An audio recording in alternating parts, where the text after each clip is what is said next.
Welcome guys, स्वागत है आपका मनी फ्लो ट्रेडिंग चैनल पर। तो बात करेंगे बीटीएसटी के बारे में कि भाई कल के लिए क्या किस तरीके से प्लान किया जा सकता है, क्या जोन निकल के आ रहा है जिसके ऊपर गैप अप, किस जोन के नीचे गैप डाउन का प्लान करना चाहिए, क्योंकि अब आप प्लान करने वाले हैं मंडे के लिए, यानी 2 दिन का वीकेंड है। तो एक स्ट्रॉन्ग कंफर्मेशन के साथ हमें प्लान करना है। साथ के साथ आज लर्निंग चैनल पर क्या डिस्कशन किया और किस तरीके से मार्केट ने रिवॉर्ड किया, और साथ के साथ कल बीटीएसटी जो लेकर के गए बम्पर ओपनिंग देखने को मिली है। चलिए सारी चीज हम इस वीडियो में डिस्कस करने वाले हैं। तो वीडियो स्टार्ट करने से पहले अगर आप मेरे चैनल पर नए हैं तो सबसे पहले तो चैनल को सब्सक्राइब कर लीजिए, साथ के साथ बेल आइकन को प्रेस कर दीजिए, जिससे you will never miss the update. जो भी वीडियो मैं अपलोड करूंगा आप तुरंत जाकर के देख सकते हो और अपनी स्ट्रैटेजी बना सकते हैं। एक चीज याद रखिएगा, अगर आप मेरे व्यू पे प्लान करें तो आपको पता होना चाहिए I am not SEBI registered, मैं सेबी रजिस्टर्ड नहीं हूं। तो प्लान करने से पहले अपने फाइनेंशियल एडवाइजर से एडवाइस जरूर कर लीजिएगा। बाकी अगर आप देख रहे हैं, सीख रहे हैं, समझ रहे हैं तो बहुत ही इंपॉर्टेंट वीडियोस आपको मिलते रहेंगे, तो प्लीज अपना प्यार बनाए रखिए। चलिए स्टार्ट करते हैं। सबसे पहले कल क्या बीटीएसटी लेकर के गए थे। ओके, तो कल हमने प्लान किया था मिड कैप निफ्टी। तो एक बार मिड कैप निफ्टी लगा लेते हैं। देखिए कल का अगर मैं चार्ट दिखाऊं तो कल मैंने क्लियरली बोला था कि अगर मिड कैप निफ्टी को छोड़ दीजिए क्योंकि एक्सपायरी थी, साइडवेज था, अगर इसकी क्लोजिंग 780 के ऊपर करती हुई नजर आती है तो हम यहां पर प्लान करेंगे। तो हमने बिल्कुल प्लान किया, जैसे ही 780 क्रॉस किया था मैंने तो तभी प्लान कर लिया था। ठीक है, क्योंकि 315 के आसपास हमने प्लान किया था। ओके, 93 रुपए का हमने यहां से 775 रुपए का 12775 का सी लिया था, 93 रुपए के आसपास चल रहा था। और आज उसने क्लोजिंग ही उसने 105 107 रुपए के आसपास दी थी, और आज इसने ओपनिंग दी है 115 और 118 के आसपास। हमने इसमें फुल क्वांटिटी को बुक किया है, फुल क्वांटिटी को। ओके, तो आप समझ रहे हो ना कितना बढ़िया गेन मिला। और मिड कैप निफ्टी जैसे इंडेक्स में 20-25 पॉइंट बहुत मायने रखते हैं। ठीक है, क्योंकि लोअर टिप 75 का होता है। चलिए, तो एक बढ़िया गेन्स के साथ शुरुआत हुई, बीटीएसटी बहुत बेटर गया। ओके, बाकी लाइव मार्केट में किस तरीके से प्लान किया तो उसको हम डिस्कस कर लेते हैं। तो फटाफट से आपको राइट हैंड साइड पे पिक दिख रहा होगा, ये पिक में क्या कह रहा है समझिएगा किस तरीके से हमने इसमें प्लान किया। देखिए ये क्या कह रहा है, सबसे पहला पिक मैं निकाल लेता हूं। इसमें आपसे कह रहा है हाँ बाइंग आ रही है निफ्टी में। मैंने क्लियरली बोला है कि बाइंग आ रही है निफ्टी में, और नीचे 23,855। एक बार मैं निफ्टी का चार्ट बिल्कुल लगा हुआ है 855। तो 855 ये रहा, 855 ये था। ठीक है, पर फिर मैंने इसको बाइंग आ रही है, ये पहले मैंने लेवल दिया था और उस समय मार्केट चला था लगभग इस कैंडल के आसपास। ठीक है, तो मैंने इसको एडिट किया और 9:36, तो 9:36 ये 35 से 40 का कैंडल यही है। तो मैंने इसको एडिट करके बोला है कि भाई आप यहां पर नहीं, आप थोड़ा पहले प्लान करेंगे। और पहले प्लान कहां करेंगे, आप प्लान करेंगे यहां पर 23,845। तो 23,845 को हमने प्लान किया और देखिए क्या जबरदस्त बाइंग आ रही थी, क्या जबरदस्त बाइंग आई। ग्रीन कैंडल करते करते ये लगभग यहां से चला गया 100 पॉइंट के ऊपर, 80 से 90 पॉइंट के आसपास ऊपर दिखा। ठीक है, ओके, हमने कहा बुकिंग करी है तो 920 के आसपास जब कैंडल छोटा बना स्टार्ट हुई ना, ये ग्रीन कैंडल छोटी बनी, फिर रेड कैंडल इसके नीचे बनी, तो मैंने कहा निकल जाते हैं और बाकी क्वांटिटी 900 रुपए के एसएल के साथ रखते हैं। और फिर जब इसने ऊपर से ये रिजेक्शन कैंडल दिखाया तो 930 935 के आसपास हमने फुल क्वांटिटी को बुक कर लिया। ठीक है, बात समझ में आ रही है। तो एक बढ़िया ट्रेड मिला क्योंकि सेटअप में मुझे दिखा कि बाइंग आते हुए नजर आ रही है, तो मैंने फटाक से प्लान किया। पहला ही ट्रेड इतना जबरदस्त हो गया, मुझे कोई और ट्रेड प्लान करने की जरूरत ही नहीं पड़ी। हाँ, पर बैंक निफ्टी का एक प्लान मेरा था। ठीक है, देख लेते हैं, आपको राइट हैंड साइड पे दिख रहा होगा। जल्दबाजी नहीं, कम क्वांटिटी से ही लेंगे, और मैंने बोला था 51,520। एक बार मैं बैंक निफ्टी का चार्ट लगा लेता हूँ। बैंक निफ्टी में आपको समझाने की कोशिश करता हूँ कि बैंक निफ्टी में किस तरीके से प्लान कर रहे थे। 51,520 को मार्क कर लेते हैं, ये है 51,520। ठीक है, ये हमारा लेवल था। ठीक है, आपको दिख रहा होगा 51,520 नहीं 51,520 नहीं, 460 था। इसको नीचे ले आते हैं, इसको एडिट किया 51,460। ठीक है, हमने इसके ऊपर प्लान किया था। जब ये फर्स्ट कैंडल के बाद दूसरी कैंडल पे गया, मैंने 9:22 पर ही बोल दिया था। ठीक है, कि यहां पर हम प्लान करने वाले 21,520 51,460 पर 9:23 पर हमने प्लान किया। हम यहां से ट्रैप हुए, हमारा बिल्कुल 20 से 22 पॉइंट का यहां पर एसएल कटा, बिल्कुल लिया, कोई दिक्कत नहीं है, एसएल कटे, it is part of game.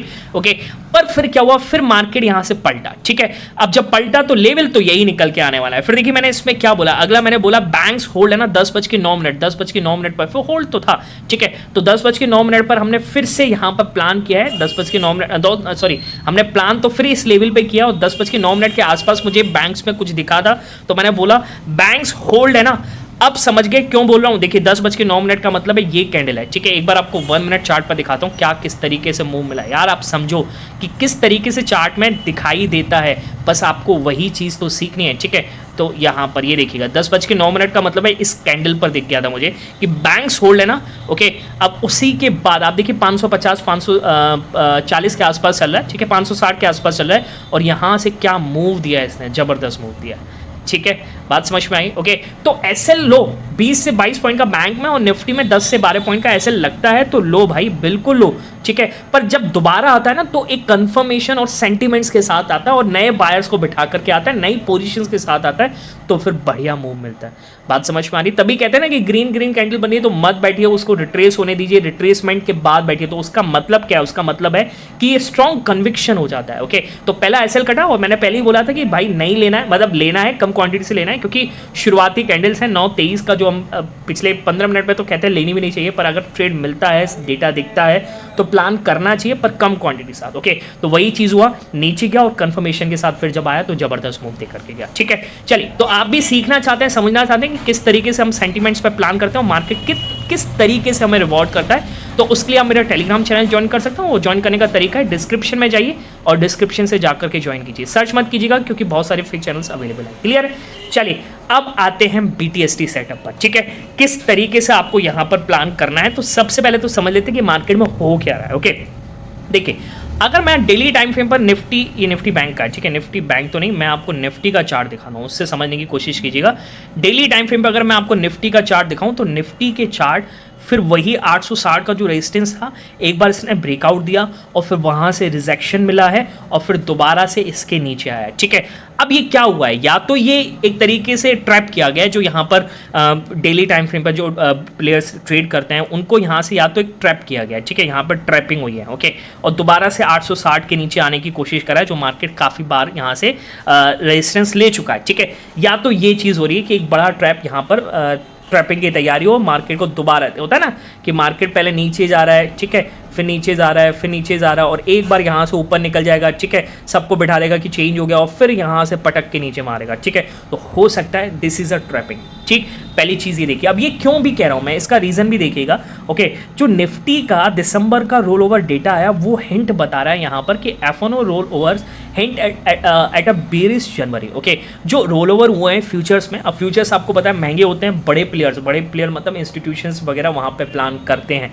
ठीक है, बड़ा पैसा है तो पूरे मार्केट को हिलाते हैं। ठीक है, तो इस तरीके से दिख रहा है कि जनवरी बेरिश साइड में F&O रोल ओवर में। ओके, तो कहीं ना कहीं यहाँ पर जो यहाँ पर छोटे मोटे प्लेयर्स हैं जो डेली टाइम फ्रेम पर करते हैं, या तो उनको ट्रैपिंग की कोशिश है और या फिर आपको चार्ट लेवल पर डेली टाइम फ्रेम पर एक ब्रेकआउट देने की कोशिश की गई है। ठीक है, तो आप इसको भी समझिएगा। ओके, और एक चीज़ आप और समझिए कि भाई FIS लगातार बेच रहे हैं, अभी FIS अपने मार्केट से निधारत है, मतलब अभी छुट्टी पर हैं। ठीक है, इतना सेलिंग नहीं दिखने को मिल रहा है कैश मार्केट में। ओके, तो कहने का मतलब है जब मार्केट वो 6 तारीख के आसपास जब मंडे को आएंगे तो जब इनको मार्केट ऊपर दिखेगा तो फिर वो क्या करेंगे, उनको तो अच्छा पैसा दिखेगा। ओके, अच्छा लेवल दिखेगा बेचने का, तो हो सकता है फिर वहाँ से वो बेचना स्टार्ट करें।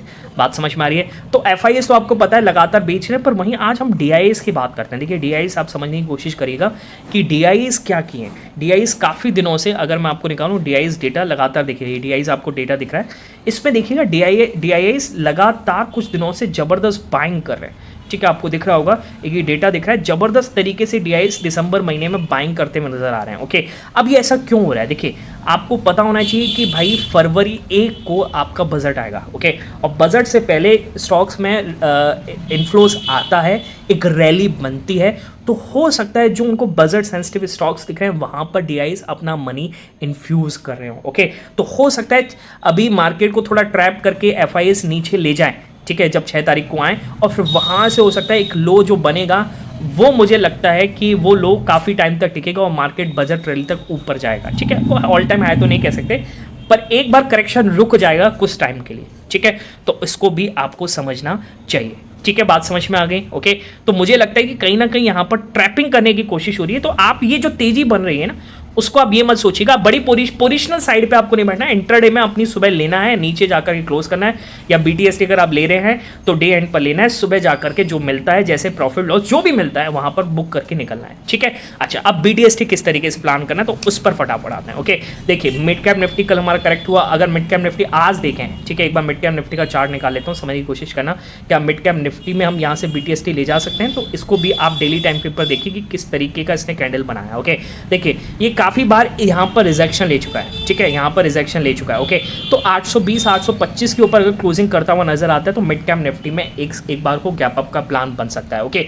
अच्छा, दूसरी तरफ अगर मैं आपको यहाँ से निफ्टी का चार्ट भी लगाऊं, अगर निफ्टी में अगर आप ले जाना चाहें तो ये जो इसने बार बार रिजेक्शन दिखाया, अब इसको मैं 15 मिनट टाइम फ्रेम पर ले आता हूँ, ठीक है।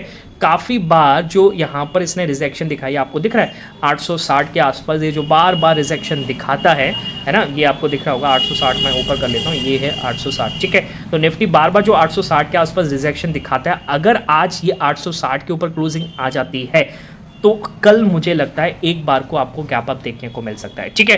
तो मैं आपको लेवल बता देता हूं, 23,860 880 के ऊपर क्लोजिंग करता हुआ नजर आता है, तो आपको एक गैप अप के चांसेस यहां पर पॉसिबल हैं। पर मैंने क्या बोला है, 6 तारीख से जो भी आप पोजीशन, 6 तारीख से पहले जो भी आप पोजीशन ले जा रहे हैं BTST के लिए, तो आप कम क्वांटिटी के साथ जाइएगा, क्योंकि ग्लोबल मार्केट भी वॉल्यूम नहीं है, तो इस वजह से थोड़ा कभी वीक होता है, कभी तेज हो जाता है, तो कुछ खास मजा नहीं देखने को मिल रहा है, ठीक है। बात समझ में आ गई। तो 860 880 के ऊपर गैप अप पॉसिबल है, ओके। गैप डाउन, देखिए गैप डाउन के लिए तो इसको क्लोजिंग देना पड़ेगा बहुत नीचे का मतलब 23,700, ओके, और 680, इसके नीचे क्लोजिंग करता हुआ नजर आता है, तब यहाँ से गैप डाउन पॉसिबल है, ओके। और अभी इसको यहाँ तक जाने के लिए कम से कम 150-160 पॉइंट के आसपास चलना पड़ेगा, ओके। जो मुझे नहीं लगता कि हो भी सकता है, देखिए मार्केट है, कुछ भी पॉसिबल है, हो सकता है 5 मिनट के अंदर यहाँ से डाउन साइड बन जाए, ठीक है, 100-150 पॉइंट का गिरावट आ जाए, ओके। कुछ भी पॉसिबल है मार्केट में, तो कंफर्म कुछ नहीं कह सकते। बात समझ में आ गई। जो भी क्वांटिटी ले जाए अपने फाइनेंशियल एडवाइजर से एडवाइस जरूर कीजिएगा। और दूसरी चीज़ यहाँ पे मैं आपको बता दूं कि आज यूएस फ्यूचर्स किस तरीके से पोजीशन बनते हुए नजर आ रही है यूएस फ्यूचर्स में, तो यूएस फ्यूचर्स काफ़ी ज़्यादा नेगेटिव है, ठीक है। तो अगर आप बुलिश के साथ जा रहे हैं, यानी गैप अप के साथ जा रहे हैं, तो बहुत ही कम क्वांटिटी, क्योंकि 2 दिन का वीकेंड भी है और नीचे खुल गया तो एक तो डिके और ऊपर से नेगेटिव, तो काफ़ी ज़्यादा आपको नेगेटिव अपनी पोजीशंस मंडे को देख सकते हैं, ठीक है। बात समझ में आ गई। चलिए बाकी मिलेंगे नेक्स्ट वीडियो में, तब तक के लिए बाय बाय, टेक केयर।